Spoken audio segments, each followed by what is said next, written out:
Dr. Kevin Hall. We're going to talk about engineering the pavement life cycle. You know, it's interesting. I gave a talk similar to this at another one of these meetings in Charleston, West Virginia last November. Prior to that, I'd only been in West Virginia one time in my entire life. Now that's twice in the last 3 months. A lovely state, by the way. It's kind of hard to get here from Arkansas, though. So I do hope to come back someday. What are we going to chat about today? We're going to define some terms. We're going to look at the pavement life cycle. We are going to do some key questions and statements. In fact, I'm going to probably ask you more questions than I'm going to answer today. And then where do we go from here? I'm going to ask you something that's going to be a little bit hard. It is late in the afternoon. I don't know about you. I started at 4 a.m. this morning, but I'm going to ask you to do something maybe you didn't come to this conference to do, and that is think. That might be a little difficult. It certainly is for my undergrads. So I'm going to ask you to think about some things. I'm going to ask you to think about some things differently than maybe you have in the past. The first thing is performance. We've heard that word over and over and over in the last 3 hours. So my question is, what constitutes pavement performance? How do you define performance? Do you want the other mic too? No, it's fine. I'll repeat. That's safe travel. Safe travel. So safety big into performance. How do you define performance on this side of the room? Less user delay. Okay. Give me another definition of performance. Longevity. How long does it last? So yeah, interesting that we can go around the room and we can get all kinds of definitions of pavement performance. Here's my first key question. Do you notice the subtlety there? I've got a key that has the word question in it. So my first key question is, does everybody in your organization, are they on the same page when it comes to defining pavement performance? Another subtlety there, some of them are on the page, some of them are off the page, yes? So you'll have to pick up the subtleties in the slides there. But are they on the same page? Are we actually pulling toward the same goal when we talk about pavement performance? Everybody wants to talk about performance. But do you actually agree on what constitutes pavement performance throughout your organization? That is key question number one. I thought I saw a shake of the head. We will come back to that. All right, so that's question number one. Life. How long does a new pavement last? Give me a number. 10 to 20 years. Perpetual. Okay, means it lasts forever. Yeah, every one of the pavements we build lasts forever. Not in Arkansas. No, anyway. How long? 10 to 20 years. How long? 10 to 12 years. 10 to 12 years. How long? 5 to 7 years. You know, it's interesting. I asked this question at our annual Asphalt Pavement Association in Arkansas, and I get the same kind of answers. Maybe anywhere from 7 to 10 to 15. Interestingly enough, my background is a lot in asphalt materials and mixture design. I've done a little bit of work there. And also in structural pavement design for flexible pavements and rigid, but I'm not going to talk about rigid today. Done a little bit of work there, and every time we design something, we say it is a 20-year design, and yet nobody who does this work will claim that it actually lasts 20 years.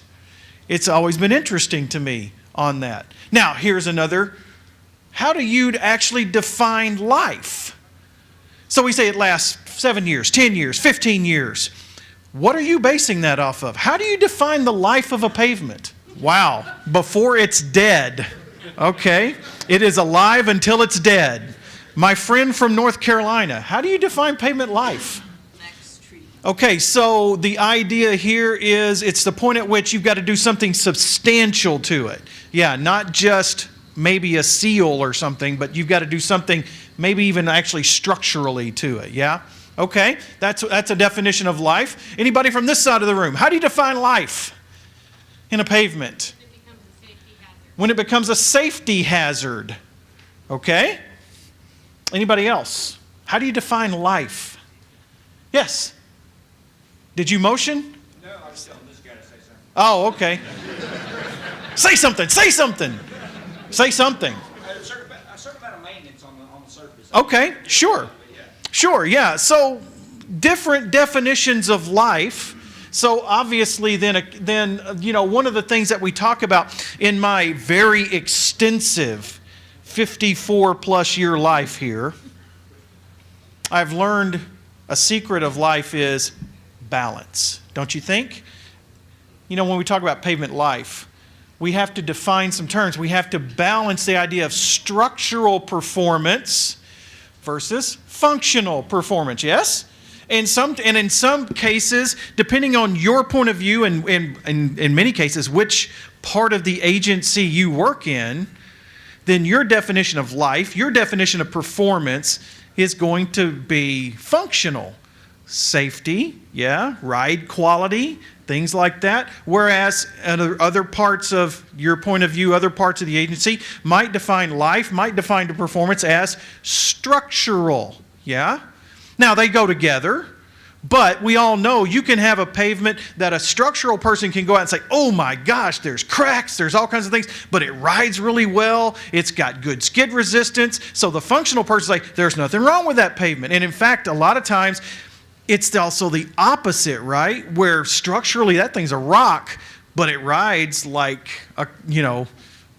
Oklahoma. I mean, I'm sorry, I just drove to Oklahoma City last week, and you hit the Interstate 40 state line, and it's just like, my poor truck was just like, what are you doing to me? But the public votes by the seat of their pants, right? So we have to balance structural performance, structural life with functional performance, functional life. So there is really no one definition. Just like I teach my undergrads, anytime you're asked a direct question, remember this, if you don't remember anything else from this presentation, anytime you're asked a direct question, the answer is, it depends. Every time. Because then the consulting fees keep flowing. Yeah? So when we say, how do you define pavement life? When we say, how do you define pavement performance? Certainly it depends. It depends on your point of view. Yes? But yet, we have a responsibility for this pavement. So we're all going to need to try to get on the same page. In fact, another key question is, when you start thinking about life, it's the same thing with performance. Are all of your people on the same page? Can we agree?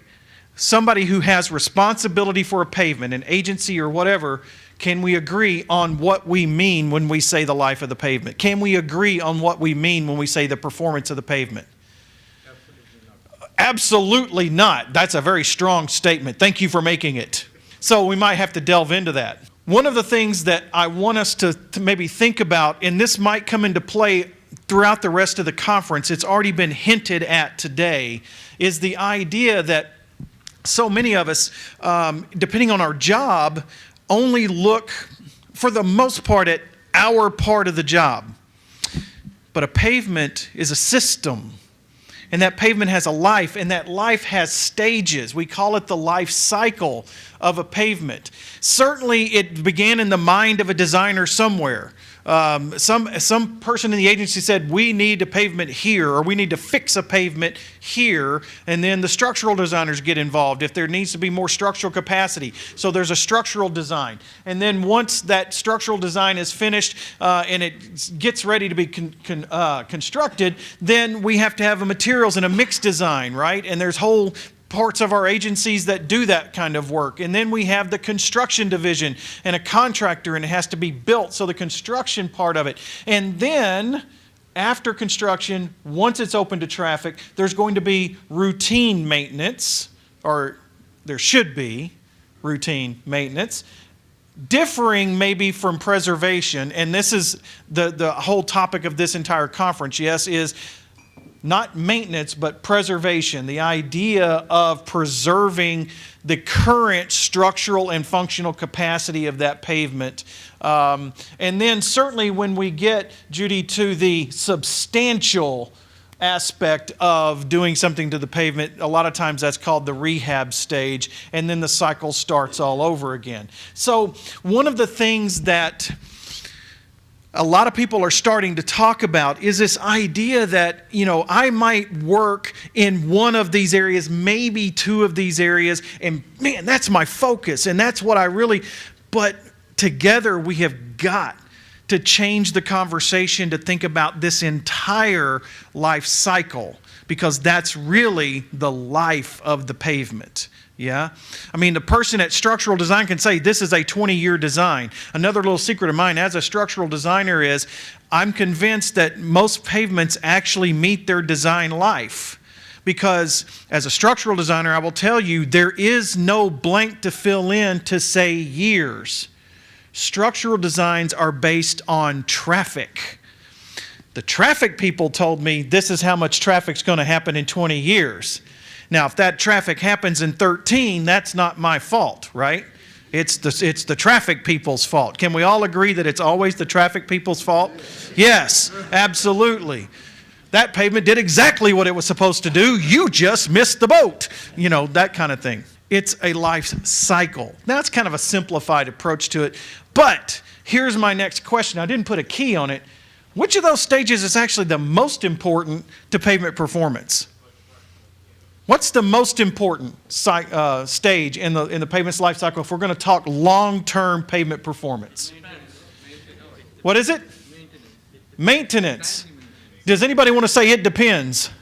Yeah. But you're claiming maintenance. Timely maintenance. So I can have a crappy design, but if I maintain it well. Oh, okay, so the assumption is it's a good design and it's well constructed. See, that's a simplifying assumption there. Yeah. The question was, if it's not a good design, who's going to sign off on it? Oh, we need to get a drink together afterwards. I can tell you some examples, yes. Here's the key, right? I mean, we could sit here all day and discuss which one of these is most important. What I will tell you is I'm going to have my cake and eat it too. If we are going to reach our goal, which I think we can agree on a goal, is that we want longer lasting pavements. If that is our goal, then I would submit to you every stage of a pavement life cycle is the most important because it is a system. Good design, poor construction gets you nowhere. Good design, good construction, but you don't maintain it, you're going to fall short. Yeah? It all works together as a system. And so for so long, we don't really think of it as a system. In most agencies today, these are separate entities. We'll come back to that. What are our opportunities? Hey, in structural design right now, there's a lot going on.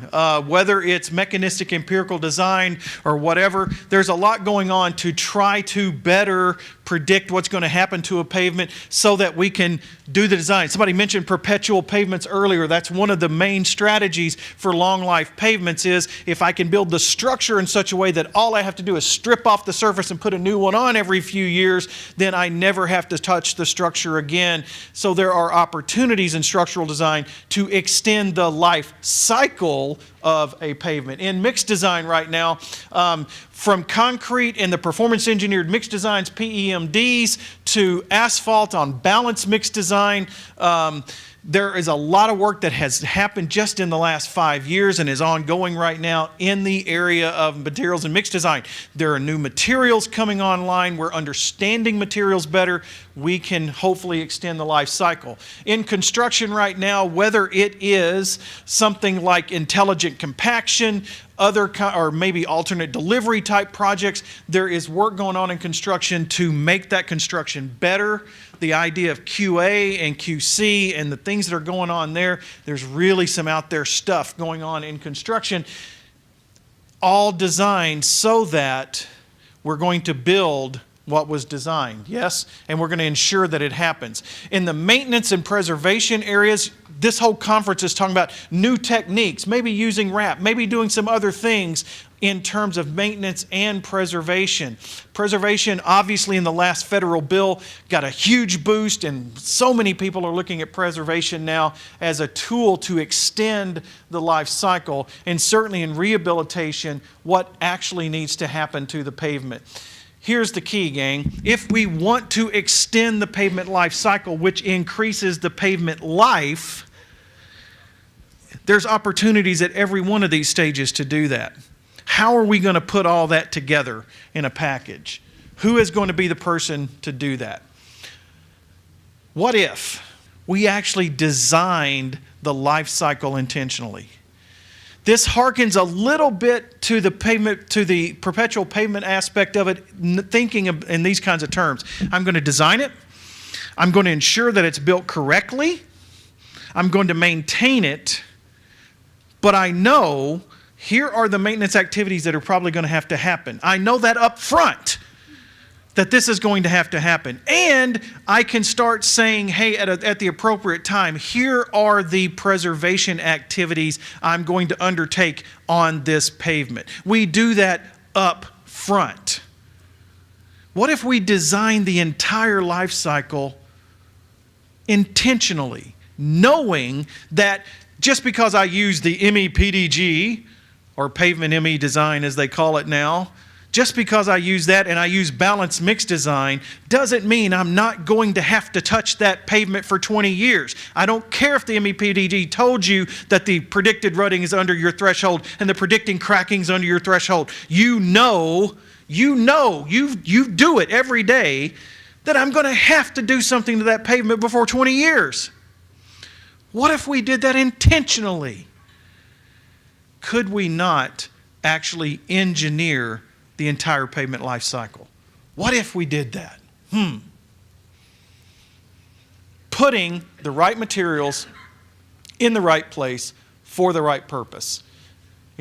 Don't look at that triangle too long, it'll drive you nuts, because there's no way that those things can bend around themselves like that. But the idea there is it is a continuum. The right materials in the right place for the right purpose. All right, nice theory, Mr. College guy. Stay in your ivory tower. You don't know how the real world works, because, hey, future rehab, future maintenance, future preservation, all that action, you can't know that up front. It depends on how the pavement actually performs. You can't select those things up front. Good point. So here's my next what if question. Key question. What if we prevented the distresses rather than just predicted them? You know, right now, millions and millions and millions of dollars have been spent by both the federal government and the states to implement the MEPDG. And in most mechanistic empirical pavement design procedures, they do the same thing. They predict how much rutting, how much cracking, and on the concrete side, how much faulting. Yeah, they predict. In other words, we know what we're building is going to fail. We're just trying to predict when. You know, of the major infrastructure elements in our catalog, pavements are one of the only ones that do that. We know it's going to fail. We just want to delay that failure for X number of years. What if we actually prevented it from happening? You know, in Arkansas right now, and this doesn't work in every state, I'm just going to give you our experience. We use the APA for asphalt rutting, the Asphalt Pavement Analyzer. Guess what? We don't really have a problem with premature rutting anymore. In other words, if a mix passes it, that mix is not going to prematurely rut in the field. We have miles and miles and miles and miles of pavement to prove that. In other words, we don't have to worry too much about predicting rutting, because doggone it, we engineered the mixes so they don't. Can we do the same thing for cracking? I bet we can. What if we actually prevented it rather than predicted it? Kind of blows one industry out of the water, but hey, it's not my problem. How do we make it work? Do these people know what these people do in your organization? What about these people? Do they know what those people do? And what about those people? Do they know how their role fits in design and materials? In other words, how well do all of these people actually communicate with one another in a typical agency that has responsibility for literally millions of dollars of assets? How well do these are some of the main things that go into a pavement. How well do these different parts of the agency communicate? So, you know, a lot of times when you see presentations and somebody comes to us, and this is not the end, but a summary slide, they're just kind of repeating. So I call them the duh statements. You're going to have to help me, because duh, you know, type of thing. So far, we need to clearly define our performance expectations, functional and structural, so that everybody understands them. Duh. Okay, very good. Discussions regarding pavement life, we have to start by defining terms so that everybody's on the same page. And maybe a better discussion might relate to the pavement's life cycle. Duh. Okay, very good. There are opportunities to extend the pavement's life cycle at every stage. Duh. Okay. Specific actions for extending the pavement life should be tied to performance goals, not just because we've always done it that way. Duh. All right. And then a pavement's life cycle is a system. It's not a collection of unrelated activities. All right. Thank you. So we got those duh statements out of the way. Let's talk about the future for a second. So where do we go from here? What about the future? Well, Peter Drucker, who's a management guru, said the best way to predict the future is to create it.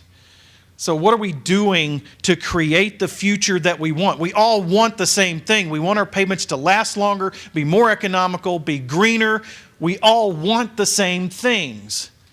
How do we get there? It's not by chance. It's by design. Yeah? So, are we going to create our own future? Malcolm X said the future belongs to those who prepare for it today. It's not just what's going to happen in 10 years. What are we doing today to make sure that in 10 years we're where we want to be? What about the future? Balance. It's about balance. We have some issues that need solutions now. But at the same time, we need to be thinking, what is the next gen?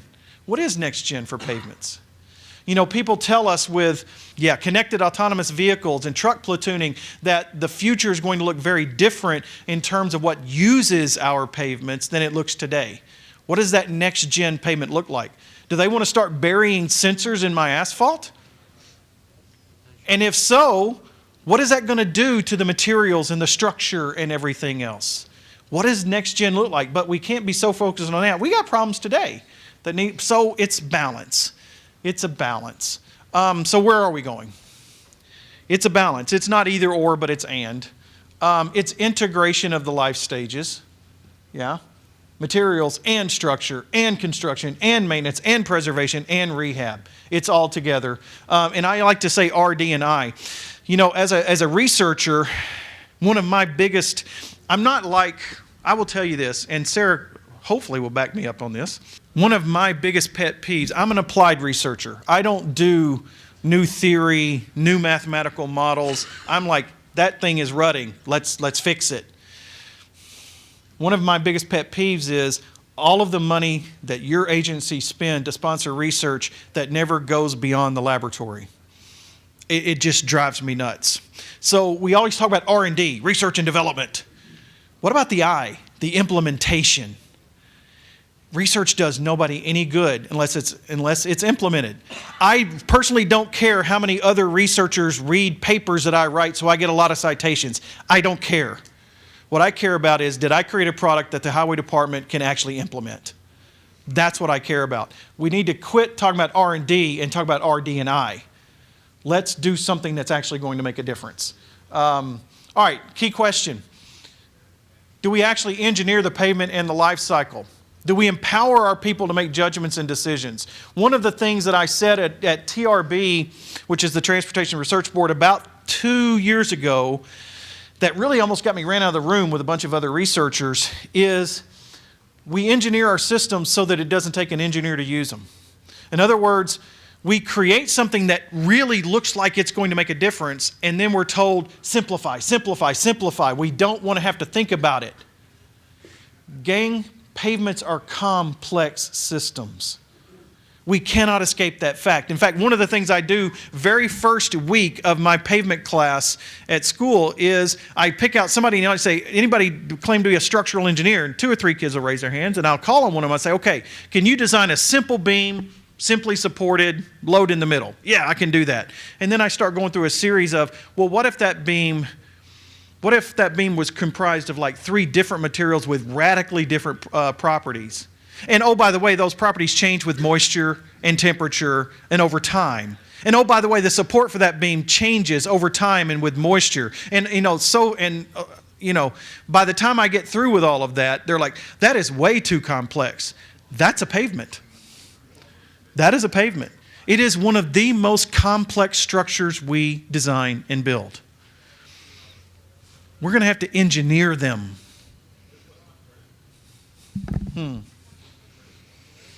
Sarah Kay did a TED Talk in 2011. This quote stuck with me. There will be days when you step out of the phone booth and try to fly, and the very people you want to save are the ones standing on your cape.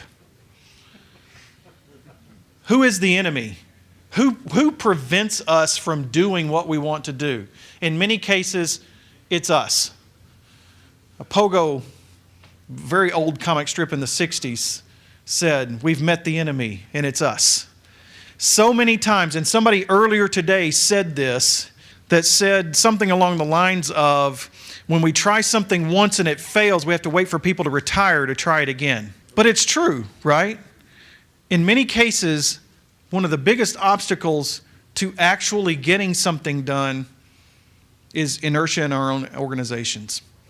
If we are truly serious about extending the pavement life cycle, making pavements that last longer, perform better, cheaper, more green, then we're going to have to get out of our own way. So, that's my message today. We're working on it. So, this presentation was designed to make you think and make us kind of realize, when we get together like this and we start talking performance and life and different things like that, are we actually talking about the same things? Because we all bring different perspectives to it. And I think to make progress, we're going to have to really define what we're talking about. And we're going to have to get on the same page with stuff. So, for the rest of the conference, maybe think back to this and say, hey, what is that person really talking about? Are they actually talking about life the way I think about life? And if not, how do those two things relate? Because it is a system. It is a cycle. And all of those things are important in the cycle. Thoughts, comments, questions, general observations about life? Anybody? Well, another complexity here, you draw that nice cycle where it starts from design to rehabilitation, but when I go to the last two items in there, preservation and rehabilitation, I could do another three, like design, materials, and then construction.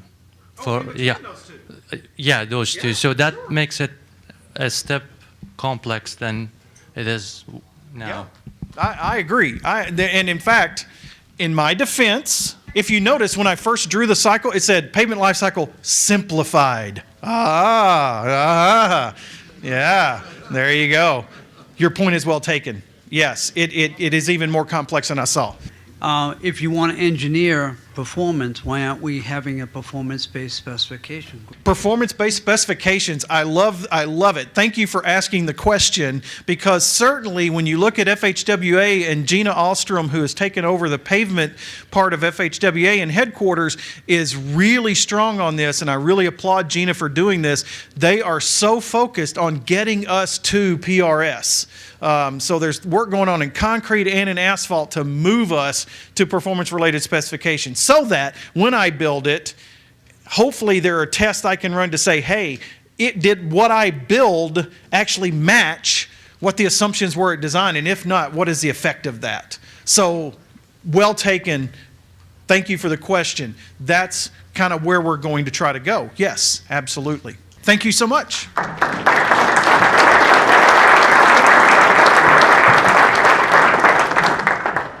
The preceding was produced by the National Center for Pavement Preservation. More information can be found on the web at pavementpreservation.org.